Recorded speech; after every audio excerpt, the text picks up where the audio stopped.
Hello ladies and gentlemen, this is your good pal Oxhorn, and it's been a while now since Nuka World was released, which has given talented modders all the time they need to come out with some really great mods for Nuka World. With this video, I'm going to show off the best mods that have been released for Nuka World for both the PC and the Xbox One.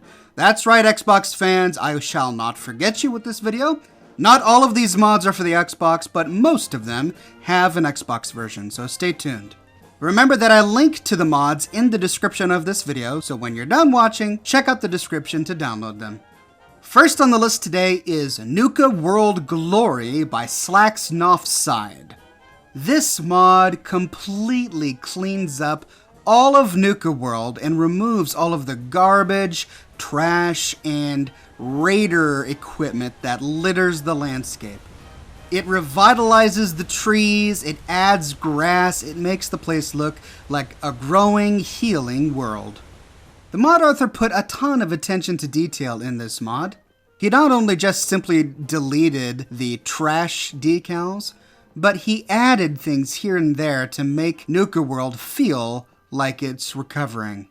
And he did so for every single zone.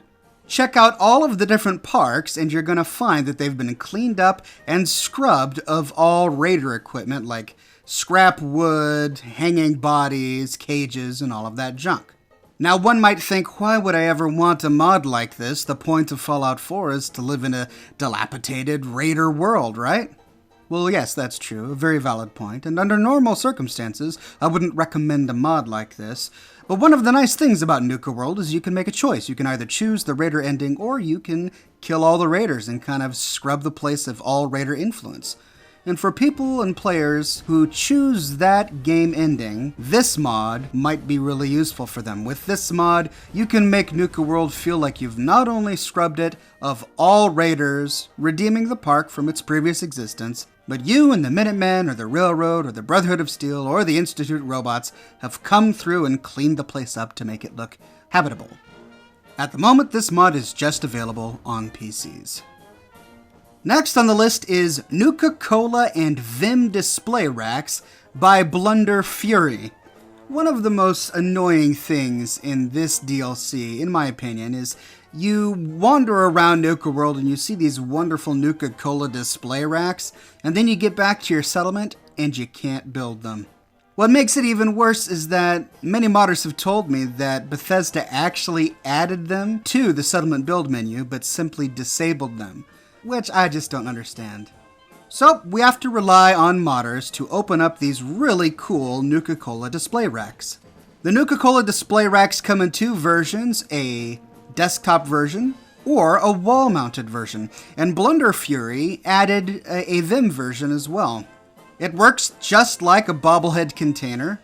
Open up the shelving unit, transfer some Nuka-Cola or Vim, exit, and the colas are displayed correctly on the racks. This mod is available for both PCs and the Xbox One, and I'll link to them in the description of this video. Next up is Animatronic Alien Turret by THEDBCHEW. I featured this mod heavily in my Nuka World Red Rocket settlement build video. One of the first enemies you come across when you enter the gauntlet at the beginning of Nuka World is one of these animatronic alien turrets. You see them all over the park, and I was sure that Bethesda was going to add this as a guard turret to our build menu, but no, they just decided that we players didn't need access to this thing. Thankfully, THEDBCHEW has added it. With this mod, you can go to your guard section, check out your turrets, and you can add the animatronic alien turret as basically a blue laser defense turret. You don't wire anything to it. It basically works on ambient energy. So just make sure that you have something like a pylon near to it, and then it will start to work. It works surprisingly well. They shoot incredibly fast. When my settlement gets attacked by an entire cadre of gunners, it wipes them out in just a short period of time. This mod is available for the PC, and I found a version similar to it by a different author available for the Xbox. I link to both in the description of this video. Next up is Fizztop Grille Settlement Ready by THEFINALRENDER. This mod turns the Fizztop Grille player home into a functional settlement. I was really excited when I got access to Fizztop Grille. I thought it was such a cool little player home area, but then when I realized that there was no workshop, that you couldn't actually redecorate it, I was really bummed. Particularly because I was hoping for a player home alternative to Home Plate. Home Plate is the player home that you can purchase in Diamond City, and it has a workshop inside. You can't connect it to your settlements via supply lines, but at least with that workshop you could build decorations and scrap things. Not so with Fizztop Grille, and I thought that that was a huge oversight that Bethesda made. What's the point of having a player home that you can't actually customize? Thankfully, very talented modders like THEFINALRENDER have taken care of this for you.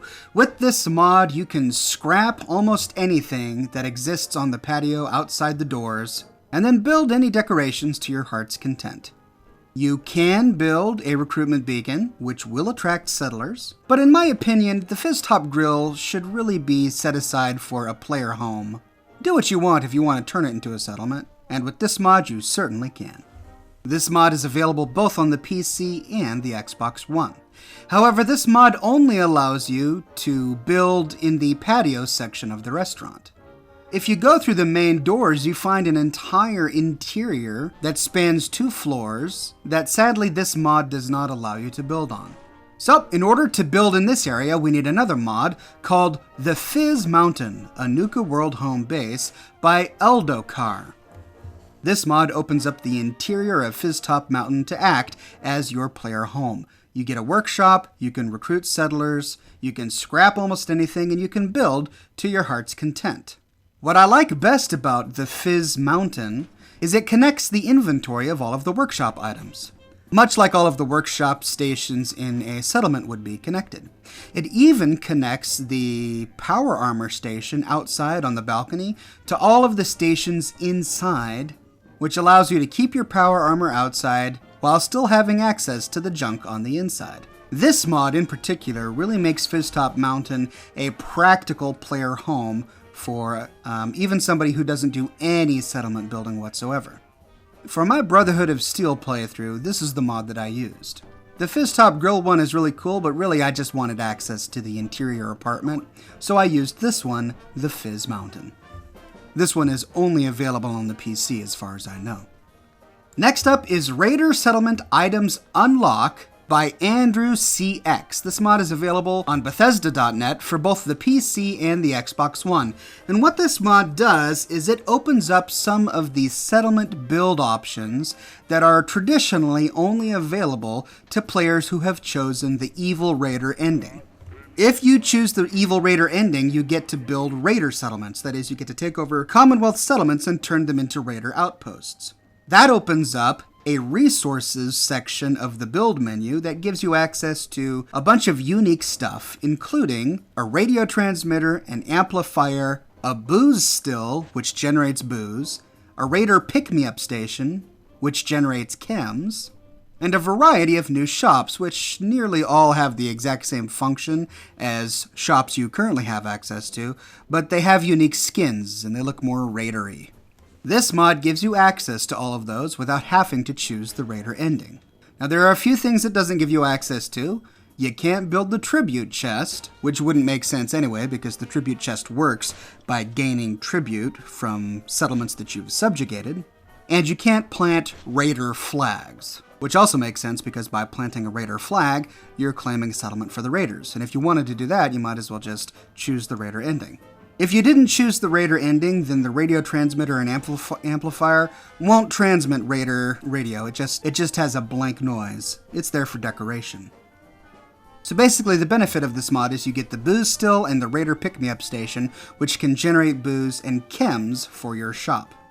It also opens up the Nuka-Cola display stand, but I prefer the one that comes in the previous mod that I reviewed because it also accepts Vim, not just Nuka-Cola. Next up is Functional NEEHER Girl Suit with no helmet options for CBBE by NEEHER.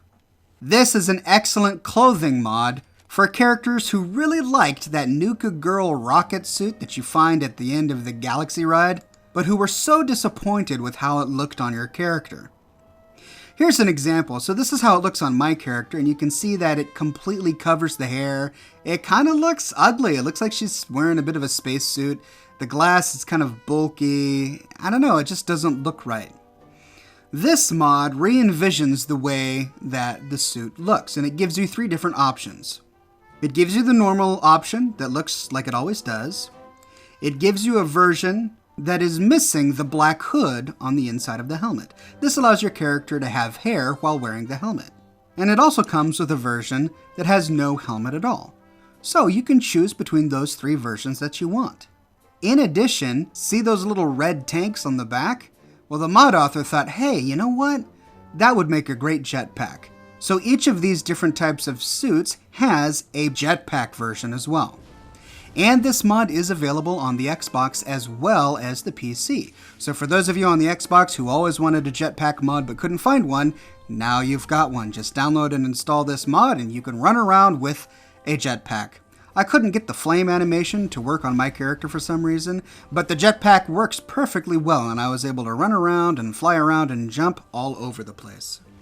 Additionally, this mod allows you to wear all sorts of armor pieces over the Nuka Girl rocket suit. So you could work this suit into a functional getup. But sadly, this mod does not allow you to place Ballistic Weave on it.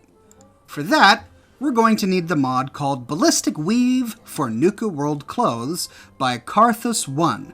I was only able to find a PC version of this, so I don't know if it's available on the Xbox. But what this one does is it opens up Ballistic Weave as an option for all of the Nuka World outfits that came with Nuka World, including the Nuka Girl spacesuit.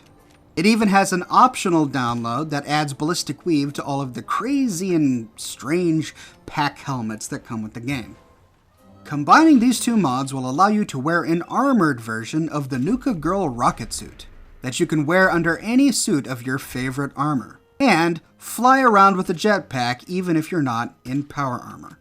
Pretty cool. Well, there you go, ladies and gentlemen. Those are 7 of my favorite mods that have come out for Nuka World. Many of them open up features that really should have come with the DLC. I just don't understand why Bethesda didn't allow you to have the Nuka-Cola display stand or use a workshop at Fizztop Grille. Some of these decisions just didn't make any sense to me, so I'm really grateful that talented modders out there have fixed some of these problems. Some of them are a little cheating, like opening up settlement items that you shouldn't have access to, but you know what? Play the game the way you like to play it. That's my philosophy. There is no judging here. Well, ladies and gentlemen, I hope this video was useful. Remember to download these mods, open up the description to this video where you can find handy links to both the PC version and, when available, the Xbox version. If you liked this video, if you thought it was useful, please subscribe for more Fallout 4, Nuka World, and mod content. I produce a lot of content and I've got new videos coming out every single day. And thank you all so very much for watching.